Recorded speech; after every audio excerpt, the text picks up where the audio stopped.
नमस्कार। Doctor Narendra Ravi Canada से आपकी खिदमत में हाजिर है। आज का जो हम बी लॉ करने जा रहे हैं वो हिंदू धर्म में जोत जगाना बड़ा ही इम्पोर्टेंट माना जाता है।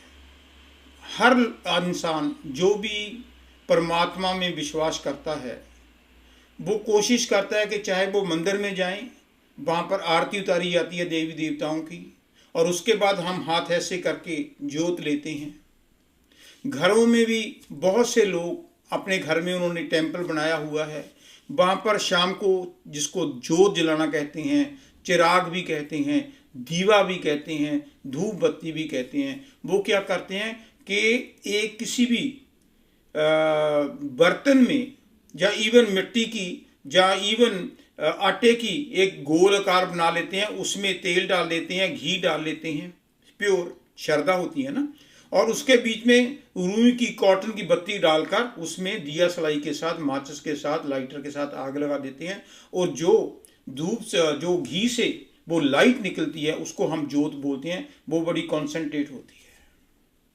हम ये कोशिश करते हैं कि अगर हम, मेरे माँ बाप, मेरे फोर फादर्स, मेरे फ्रेंड्स, वो शाम को जोत जगाते हैं और वहाँ पर हम कभी आरती करते हैं, ओम जय जगदीश आरे, कभी हनुमान चालीसा पढ़ते हैं, कभी गायत्री मंत्र पढ़ते हैं, कभी लक्ष्मी जी की, दुर्गा की, वैष्णु की, रामचंद्र की, कृष्ण जी की आराधना करते हैं, आंखें बंद करते हैं, और हमें ये लगता है कि ये जो जोत है ये परमात्मा का एक सिंबल है। जब हम आंखें बंद करते हैं तो श्रद्धा से हम जोत के आगे हाथ डालते हैं, हमें लगता है कि जोत यहाँ पर जग रही है। लेकिन मैं आज से आपसे एक बात शेयर करनी चाहता हूँ कि ये हिस्ट्री भरी पड़ी है, चाहे आप उपनिषदों में जाओ, चाहे आप चार वेदों में जाओ, क्योंकि मैंने मास्टर्स फिलॉसफी की भी की हुई है, तो मैंने खुद चार वेद पढ़े हैं, उपनिषद पढ़े हैं, गरुड़ पुराण पढ़ा है, गीता बड़ी ध्यान से पढ़ी है, उस पर रिसर्च भी की है, बुक्स भी लिखी हैं, पीएचडी भी की है, तो मैंने अपना तजर्बा भी किया अंदर। तो मैं ये इसलिए बात आपके साथ शेयर करनी चाहता हूं कि आपको एक्चुअल जोत का मतलब पता होना चाहिए। इसका मतलब ये नहीं कि I am the well educated, I am the very intelligent person, no. मैं तो खाली ये आपसे रिक्वेस्ट करता हूं कि जो मुझे प्राप्त हुआ, जो मैंने महसूस किया, वो आपके साथ शेयर करता हूं। आप मानो या ना मानो, आप you are free, you can do whatever you want, but अगर आप, मुझे फायदा हुआ है इसलिए मैं आपको कहता हूं कि आप भी फायदा लेने की कोशिश करो। देखो तो सही ना कि फायदा मिलता है कि नहीं। देखो, जितनी भी हमारी हिस्ट्री है उसमें हमें ये पता है कि टाइम टू टाइम जब भी दुनिया में संकट आता है, जब भी तशद्दुद बढ़ जाता है, तो लोग इतने दुखी हो जाते हैं, वो रोते हैं, पीटते हैं, चीखे पुकार करते हैं, तब परमात्मा किसी न किसी रूप में वो हमारे जैसा बनाकर इस धरती में भेज देता है। कभी रामचंद्र जी आए, कभी कृष्ण जी आए, कभी हनुमान जी आए, वो हमारे जैसे ही बनकर आए, और उन्होंने आकर हमें समझाया कि आप इतने दुखी हो, दुखी इसलिए हो क्योंकि आपका परमात्मा के साथ मिलाप नहीं है। आप जो खुशी प्राप्त करनी चाहते हो, रियल हैप्पीनेस प्राप्त करनी चाहते हो, वो कभी पैसों में करते हो, कभी बड़े बड़े हाट हवेली मकानों में करना चाहते हो, कोई सेक्स करना चाहता है, कोई खा पी कर प्राप्त करना चाहता। आज तक किसी को भी सच्चा सुख इन चीज़ों से नहीं मिला। क्यों? क्योंकि सच्चा सुख हमारे अंदर है, और जब तक हम अंदर नहीं जाते तब तक हमें सच्चा सुख प्राप्त नहीं हो सकता। अंदर जो भी आदमी जाता है, क्योंकि देखो 9 द्वारें हैं। 9 द्वारे का क्या मतलब है कि 2 हमारी आंखें हैं, 2 कान हैं, 2 नाक के सुराख हैं, 1 मुंह है, नीचे 2 गंदगी के द्वार हैं। हुआ ये कि जब से हमने जन्म ले लिया तो हम इनके पीछे जो 9 आउटलेट्स हैं इनके पीछे भागते हैं, और इनके पीछे भागकर हमें आज तक कभी भी सुख नहीं मिला।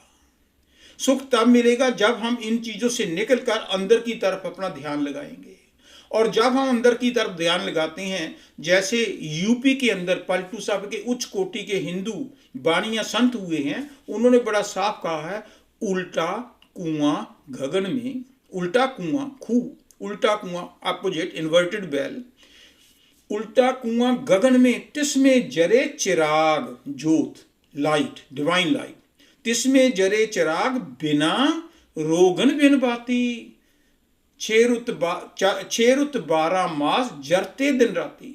कि जब हम ये जो शरीर है ना, खूह तो ऐसे होता है ना, ये जो सिर है ये ऐसे है, उल्टा है, इसके बीच में यहाँ पर एक चिराग जग रहा है, जोत जग रही है। और उस जोत की खासियत क्या है?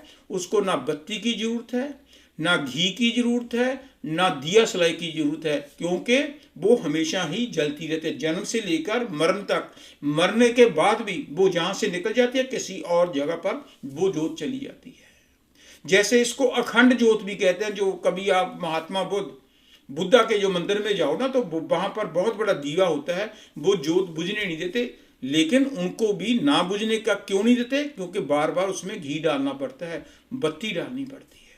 लेकिन जो हमारे अंदर जोत है, इसको किसी तेल बत्ती की जरूरत नहीं। बस अगर इसको कुछ देखना है, इस जोत के दर्शन करने हैं, जो परमात्मा की जोत है, तो उस जोत को दर्शन करने के लिए हमें कंसंट्रेशन हमारी लगानी पड़ेगी। सुन्न समाधि, जैसे कहा ना, निकसे एक आवाज चिराग की ज्योति माही, ज्ञान समाधि सुने और कोई सुनता नहीं। वो समाधि लगानी पड़ती है, कंसंट्रेशन करनी पड़ती है। देखो, जब हमारी डेथ होती है ना, डेथ क्या होती है? जब हमारी डेथ होनी शुरू हो जाए, एक्सीडेंट हो जाए, दैट्स ए डिफरेंट इशू। जब हमारी डेथ होती है तो ऐसा ऐसा हमारे जो पैर हैं, जो पैरों की जो तलियां हैं, वो ठंडे होने शुरू हो जाती हैं, फिर लत्तें ठंडी हो जाती हैं, फिर ऐसे ठंडी हो जाती है, ऐसे हो जाती है। अल्टीमेटली हमारी आंखें खुली की खुली रह जाती हैं, वो जोत निकल जाती है। वो जोत हमारे अंदर है। तो उस जोत, जो एक्चुअल जोत है, वो है। बाहर की जोतें भी जितनी भी करते हो, 5-10 मिनट, 15-20-25 मिनट, वो भी अच्छी हैं, मैं उसको कंडेम नहीं कर रहा, क्योंकि उसमें आपकी श्रद्धा है। जैसे विवेकानंद जी को एक बार किसी राजस्थान के राजे ने पूछा कि Vivekananda ji, you are so intelligent, I am really impressed about your philosophy, but I don't believe that Indian or Hindus ideals can be god. कि जो पत्थर के देवी देवते हैं, रब परमात्मा नहीं हो सकते। विवेकानंद जी ने बहुत उनको दलीलें दी, लेकिन वो नहीं माना। अल्टीमेटली उसने देखा कि वो जो राजा मंगल सिंह थे राजस्थान के, उनके पीछे उनकी फोटो लगी हुई थी बड़ी। तो उन्हें किसी मिनिस्टर को कहा कि can you please hand over this picture to me. तो मंगल सिंह जी ने, राजा ने उसको कहा भी दे दो। तो उन्होंने पिक्चर उतारी, तो मंगल सिंह जी ने, सॉरी, उसका जो मिनिस्टर था, उसने विवेकानंद को दी। जब विवेकानंद को देने लगा तो विवेकानंद कहते हैं, minister, can you spit on this picture, कि क्या आप इस पिक्चर के ऊपर थूक सकते हो? मिनिस्टर कांप गया कि मैं मंगल सिंह राजा के ऊपर थूकूं? तो वो डर गया। तो उसी टाइम विवेकानंद जी ने कहा कि हजूर, सर, माय लॉर्ड, राजन, देखो, इसने थूका नहीं है, इसको गुस्सा आ गया, क्योंकि ये इस पिक्चर में आपको देख रहा है, जबकि आप वहां पर बैठे हो। यही लोगों की श्रद्धा है। जब वो मंदिर में जाते हैं, मूर्तियों को देखते हैं, आइडियल्स को देखते हैं, तो वो आइडियल्स को नहीं, आइडियल्स के बीच में जो पावर है उसको परमात्मा मानते हैं। इसी तरह जोत, जो कहते हैं, बाहर जितनी भी जोतें हैं, जब भी कोई ऋषि मुनि पीर पैगंबर गुरु साहिबान आए, उन्होंने हमें समझाया कि जोत आपके अंदर है, अंदर ही आपको परमात्मा से मिलाप होगा। लेकिन जब वो चले जाते हैं, तो क्योंकि वो हमें समझाते हैं कि जोत ऐसी है अंदर, तो हम असल को पकड़ने की बजाय नकल को पकड़ लेते हैं। Something is better. लेकिन अगर असली जोत के दर्शन करने हैं, then you go within. तब आपको अंदर जाना पड़ेगा। चाहे आप मंदिर में जाओ, मस्जिद में जाओ, घर में बैठो, तो जब आप आंखें कॉन्सेंट्रेट करते हो, तो अंदर वो जोत को देखोगे। चाहे अंधेरा ही आए, लेकिन बार बार प्रैक्टिस करते रहो। जो भी नामदान आपको मिला है, जो भी गायत्री मंत्र पढ़ना है, हनुमान चालीसा पढ़ना, ओम जय जगदीश पढ़ना, जो कुछ भी परमात्मा का नाम लेना, लो, परमात्मा अपने आप ही उस रूप में प्रकट हो जाएगा। आपको उस असली जोत के दर्शन होंगे। जब उस जोत के दर्शन हो जाएंगे, तो अब आप देखो कि उसी जोत में से धुनकार धुने, जैसे मंदिर में हमारे वो बाजा बज रहा है, हारमोनियम बज रहा है, तबला बज रहा है, कोई मैं मंगलवार को जाता हूँ, वहाँ पर पंडित जी शंख बजाते हैं जोर से, कोई बीन बजाता है। वो सारी आवाज़ें नकली हैं, लेकिन जो असली आवाज़ें हैं, ये सारी की सारी आवाज़ें उस जोत से प्रकट होगी, जिसको रब्बी धुनकार कहते हैं। हमें उनको पकड़ना है। जब हम उनको पकड़ लेंगे, तो जो आनंद आएगा, तो हमें वो परमात्मा के पास ले जाएगा। फिर हमें परमात्मा को एक्सप्लेन करने के लिए, जैसे गूंगा होता है ना, गूंगा जो बोल नहीं सकता, डम, उसको हम गुड़ खाने के लिए दें, या उसको रसगुल्ला दें, या प्रेम स्वीट्स की मिठाई दें, या हमारे जो हिंदू टेम्पल का प्रसाद दें लड्डुओं का, तो उसको पूछो, वो स्माइल तो दे देगा। उसको पूछो कि लड्डू का क्या स्वाद है, कोई बता सकता है? क्योंकि बोल तो सकता नहीं, स्माइल देगा। इसी तरह जिसने उस जोत के अंदर से दर्शन कर लिए, it's very difficult to explain.